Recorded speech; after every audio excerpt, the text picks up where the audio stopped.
साकी वैस के मोअज़्ज़ज़ दोस्तों, मैं हुसैन असलम, तमाम देखने और सुनने वालों को अस्सलाम वालेकुम। नाज़रीन, 15 अगस्त 2015 को दार फ़ानी से कूच कर जाने वाले जनरल हमीद गुल से मेज़बान ने सवाल पूछा, जनरल साहब वो कौन सा सन होगा जब आपकी बसीरत की रोशनी में मसला कश्मीर हल होगा।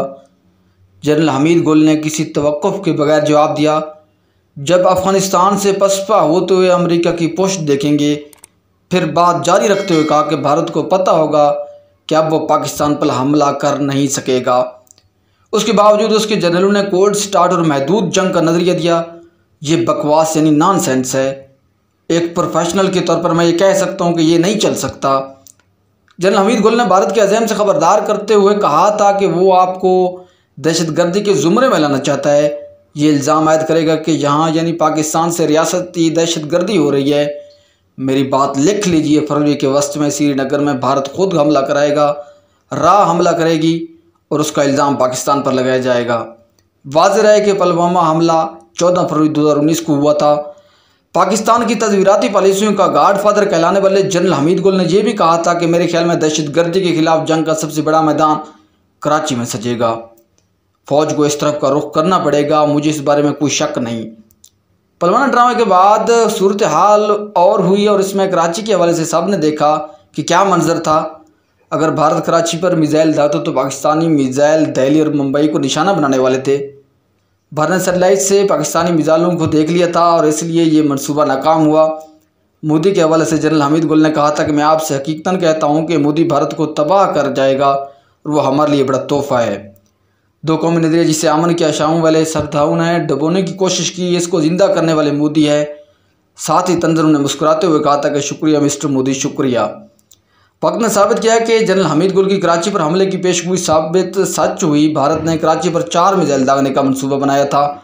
जब वज़ीर इमरान खान ने मुँह तोड़ जवाब देने के लिए बड़ी फ़ौज के सरबराह जनरल बाजवा से 2 गुने मिज़ाइल दागने का हुक्म जारी कर दिया।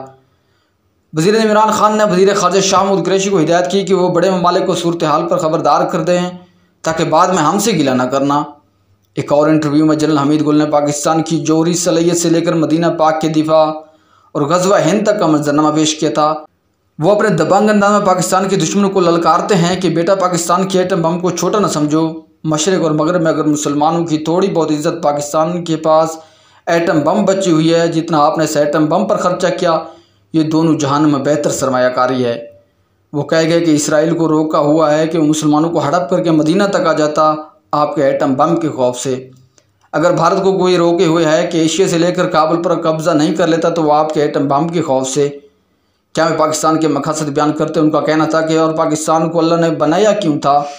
अल्लाह के राज़ों को समझो सिलसिला कलाम जारी रखते हुए वजाहत की कि जो पाकिस्तान के दिफा में एक ईंट भी रखता है वो ग़ज़वा में शामिल है। ग़ज़वा अब सरहदों पर नहीं लड़ा जाएगा कि फ़ौजें आगे जाकर टैंकों से लड़ रही होंगी, पूरी कौम लड़ेगी। जंगें शहरों में होंगी। पाक फ़ौज के पास आज हमारे एटमी हथियार हैं। यही फ़ौज है जिससे पूरी दुनिया का कुफ्र सबसे ज़्यादा खौफ खाता है। उनका ये कहना था कि किस कदर दुरुस्त साबित हुआ है कि सिर्फ मुसलमान तुर्की अब ऐसा मुल्क रह गया है जिसके पास ताकतवर फ़ौज है। पूरी मुसलमान दुनिया की फ़ौजें मुअत्तल हो चुकी हैं, तुर्की है या पाकिस्तान है। आने वाले वक्तों में आप देखेंगे कि तुर्की और पाकिस्तान मिल जाएंगे। आज ऐसा ही होता नज़र आ रहा है। ये थी जनरल हमीद गुल की पेशेंगी से मुताल्लिक़ एक छोटी सी वीडियो। में इस तरह के इंटरेस्टिंग वीडियो के लिए हमारे चैनल के साथ जुड़े रहिए। जल्द मिलते हैं इस तरह की एक और दिलचस्प वीडियो में। तब तक के लिए आप अपना और अपनों का ढेर सारा ख्याल रखिएगा। अल्लाह ने के बा।